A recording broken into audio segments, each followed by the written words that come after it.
There's a lot of public frustration and even anger over the utilities crisis, as companies and individuals alike struggle to conduct their day-to-day business amidst water and power cuts.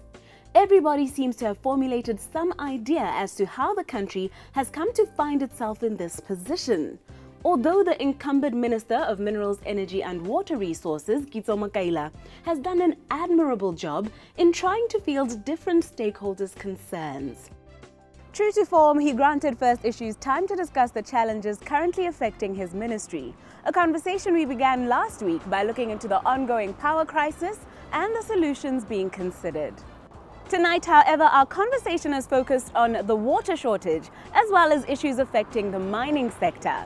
And later on in the program, we continue to inform our viewers on how they can best guard against fraud and protect their hard-earned money. Welcome to First Issues.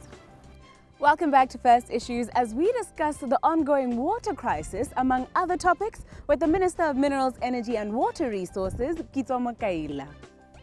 The Greater Gaborone region, along with its 500,000 residents, is running on empty. The Gaborone Dam and Boka Dam have both failed, removing the 112 million litres per day they used to provide at peak. Molatedi Dam in South Africa, which used to provide 20 million litres per day at peak, is now at about 9% and only provides 5 million litres for 12 hours. With these existing and dwindling supplies, the region is said to be running at an 18 million litre deficit, even with water rationing, a measure that was started a long 3 years ago. Since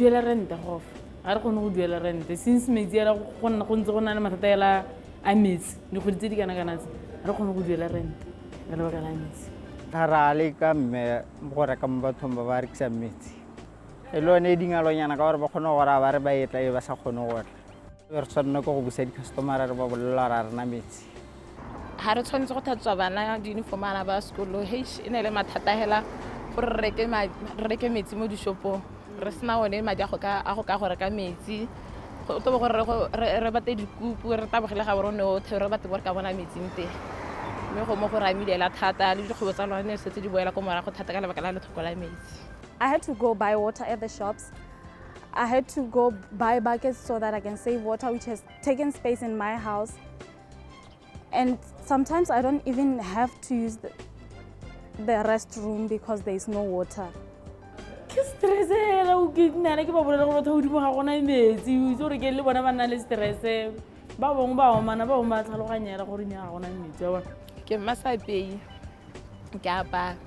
Ha ke sontse re gona na re thatso dilwana go tebe go sena go nka tsa metsi te ke gore ka metsi profit ya mano e simola e boela go morago ka gore ke tsa one madi a profit ke reka metsi. How do we come to find ourselves in such a position? Are those who suspect that it may have been through a lack of foresight misguided to think so? All you have to do is go pick up the National Water Master Plan of 1990. It sets out a 30-year horizon about what should be happening in water.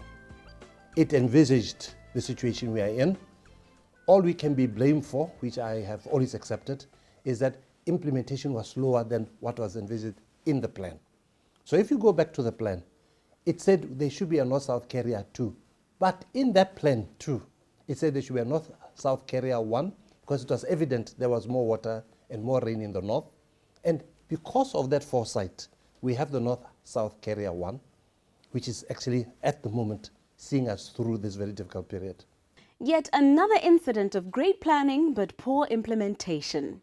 What could possibly be the reasons behind there not being a North-South Carrier 2 30 years on? You'll recall in 2008, there was a financial crisis. So we had planned to build the North-South Carrier 2 then. But because of the crisis, and our already committed financials, it was very difficult to fit it in. So the decision was, let's delay it a little bit while we finish off the projects that we had already started. This was basically to keep that balance within the economy. Otherwise, we'd have had to shift all the money to the North-South Carrier 2. Now for the question Botswana really want a solid answer to. When can the region expect to have enough water? Is there a light at the end of this long and miserable tunnel? In the pipeline, I think in a 2-year horizon, we should have much better stability than we do have now. But obviously, in 3 years, we should be over the curb, and in 4 years, we should be perfect. How do we plan on achieving this optimal supply of water in 4 years? I guess there's actually a few innovations and solutions currently being discussed that will allow for this to happen. There are many things. We have to accept that Botswana is a water scarce country.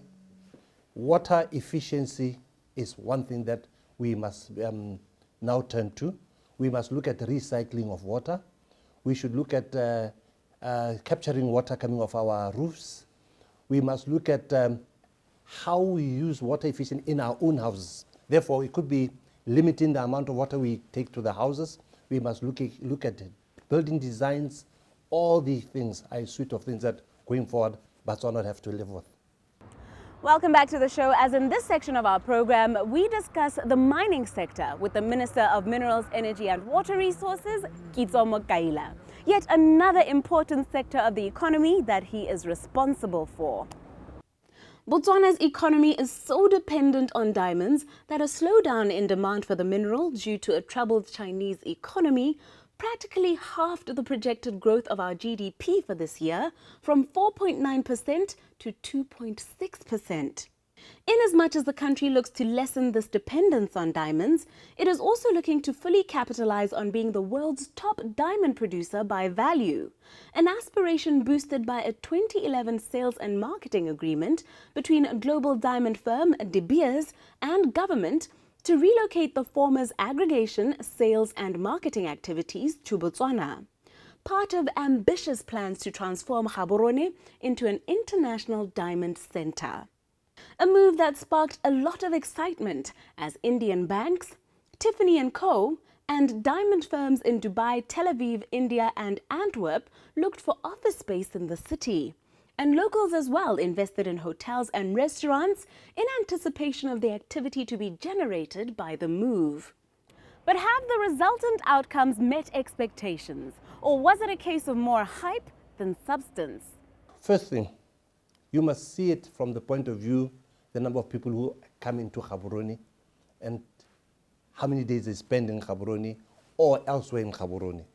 That traffic every 5 weeks when there's a site for both DTCB and for OGC, you are talking a minimum of 100 people every 5 weeks. So that in itself says something is different. The volume of people coming to Gaborone, the demand on our restaurants, the demand on our hotels, the demand on transportation, the demand on ICT, all those things. If you look at them, you see there's an upward trend. Seeing that Minister Mokaila seems reasonably satisfied with the De Beers International relocation outcomes, in his view, are Botswana fully taking advantage of the opportunities this presents? I can never say optimally, but I'll say effort is being made to ensure we go to in that direction. It's a question of being business people. Opportunities are there. It depends on what you do in business, how you grab these opportunities. Despite this positive step in helping the country edge closer to its diversification and beneficiation goals, there have also been some setbacks. Since the fourth quarter of 2014, Botswana has reportedly lost 2 of its oldest diamond factories, while over 1,000 jobs have been lost. After finally realizing the setup of diamond cutting operations in Botswana after decades of deliberation, what could possibly be giving these international companies second thoughts about operating in this country? Or are these closures simply evidence of the unpredictable nature of business? Well, the dynamics in business are it's a supply-demand market. Diamonds are a commodity that in times there's great demand, in times there's low demand. It's cyclic in its nature. Last year, we had a boom year. Sales were up of rough. This year, sales for rough are very slow.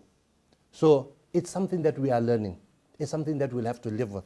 It's something that we would have to culture and design the business or the industry to be aware of.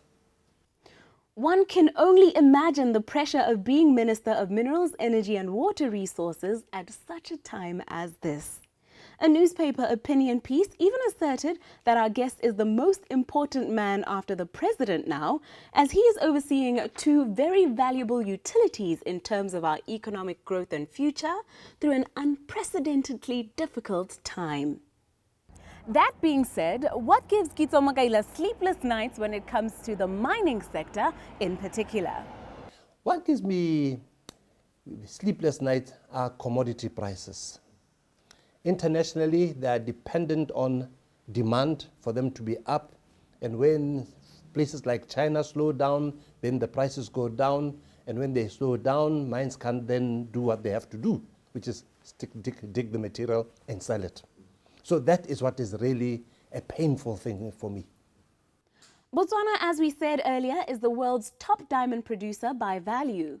And despite the major developments the nation has achieved from the sale of this natural resource, a long-standing complaint has been that stones are shipped out raw, with value-adding cutting, polishing and setting taking place elsewhere. In total, the World Bank estimates that sub-Saharan Africa has lost more than $700 billion in capital flight since 1970 because of the prevalence of this practice. Considering this and the many other factors at play currently, what can we say about the legacy this precious mineral is bearing for the country? It's a question of what we do from here going forward. You realize that diamonds still have will be around till around 2050, according to the Resource Development Plan of Botswana. Therefore, we have to make the right decisions now. We have to get the right companies to come to Botswana to set up, to do cutting, polishing, retailing, all of those. Because those are the companies that actually survive during difficult times. Those companies that actually operate throughout the whole pipeline. They survive better than those who just do cutting and polishing and want to sell the stones to somebody else. You have to be in retail because that is your outlet.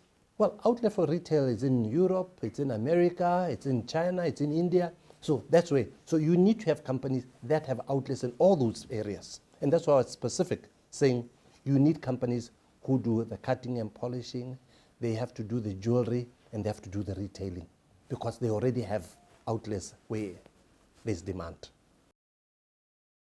As we wind down our discussion, we asked the Minister what he would like for Botswana to truly understand about the many-pronged challenges currently facing his ministry. I want to say to Botswana is that they must realize times have changed. The reality is Botswana is a water-scarce country. Water is diamond now, and therefore they must realize that we as individuals also must change the way we use water. That's one. Two, infrastructure for water takes time. It is not an overnight thing. When you design a pipeline or you develop a pipeline, the pumps are not off the shelf. It takes 18 months minimum to get the right design pump for whatever you want to do. So they take time very necessarily. So I'm very confident that we will come through, we will see this period through. And I think actually the good thing is that this has woken us up as Botswana to realize how precious water is. I think we've been taking it for granted for too long. And I think people now, you and I, as we grew up in Gaborone, every house had a tank, it had gutters. We don't see a single tank or gutter. We have to go back to those basics. That concludes the first installment of our program this evening. Up next, my co-presenter Bonolo Moletsane takes us through yet another issue of interest. Welcome back to the show, where on this second half of our program, we will continue to sensitize the First Issues viewer on the various intricacies of fraud. It is now November, and many have begun to ask themselves what exactly they have achieved this year. Unfortunately for some, rising social and economic pressures as we head towards the festive season lead them to looking towards illegal means of acquiring money and possessions, meaning the rest of us need to be extra vigilant. A situation that has prompted First National Bank to facilitate a series on bank account fraud to help consumers have a more pleasurable than painful end of year. As we approach the festive season, we at FNB would like to sensitize the general public to be vigilant against criminals who are waiting in the wings to defraud innocent public members. The reason why we have embarked on this sensitization is that around this period, general members of the public experience a lot of incidents, for example, where somebody's ATM card is stolen, somebody's PIN is stolen, where somebody's identity document is stolen and perhaps used for fraudulent means like fraudulently obtaining credit from either a micro-lender or a furniture store. We would like to sensitize the public to be vigilant to ensure that they do not fall victim to these fraudsters. Whilst the customers' funds are safe within the bank, during this time, due to the excitement that is there, people tend to become a lot more lax around security. For example, somebody will take a new ATM card but not change the PIN. If that person is mugged, then the person who has stolen these has all the details and can actually then transact on the account of that said individual. Another reason that we've seen a spike is that there's a lot of societal pressures that might lead to somebody wanting to be able to acquire things that are beyond their means. And this is a key cause of fraudulent behavior. People who are under pressure to live a certain lifestyle then will try by all means to try and obtain funds through means that are illegal. This is a punishable offense, and if one is caught, they can actually be sentenced to jail for a number of years. My advice to the general public is to be vigilant with regards to their private details, to ensure their passwords and PINs are protected, to avoid going on certain websites that require you to actually enter your private banking details. If you are aware of anyone who is intending on doing something that is illegal, I would also advise the general public to actually report those people. I would also like to encourage the general public to continuously update their details with the banks. This is to ensure that at all times the bank has your recent contact details as well as information with regards to your status. This will also enable the bank to assist you faster in the event that there's fraudulent activity on your account. To ensure that your festive season is enjoyable with very little disruptions from criminals, please watch the following series and heed the tips that we'll be equipping you with. Having given a broad introduction to the topic and looked at factors such as the motivations for bank account fraud and the like in previous episodes, tonight we take an in-depth look at application fraud specifically. This is a form of bank account fraud where fraudsters open an account using fake or stolen documents in someone else's name or falsify their own documents to obtain a service or product. The account could be anything from a phone contract, mortgage, credit card or savings account to an insurance policy. Reports from the UK estimate that fraudulent or inaccurate insurance applications in the motor insurance industry alone are costing insurers over £1 billion a year in lost premiums, the equivalent of over 16 trillion pula. The country also recorded a rise in mortgage application fraud for the 6th successive year in 2013, to record a high of 38 in every 10,000 applications, up 9% from the year 2011. Around 9 out of every 10 cases were said to be people misrepresenting their financial circumstance, such as credit history or employment status, to get a mortgage.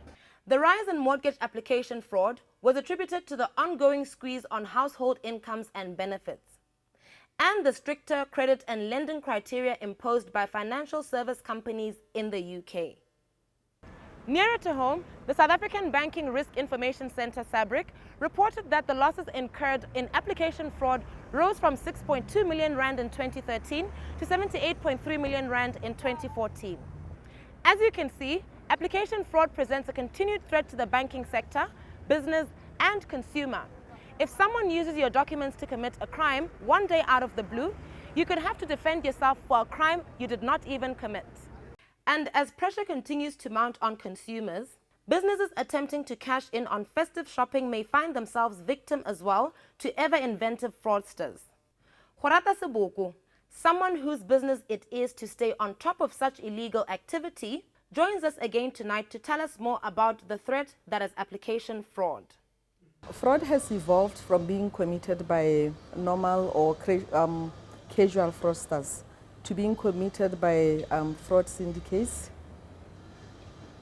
This is so because of the latest technology, the laser printers, the computers, the environment of today does or assists the syndicates in almost succeeding in fraudulent activities on day-to-day basis. Such printers are used to duplicate documentation. It could be in form of bank statement, it could be in form of letters confirming employment of particular individual, it could be in form of production of fraudulent advice slips.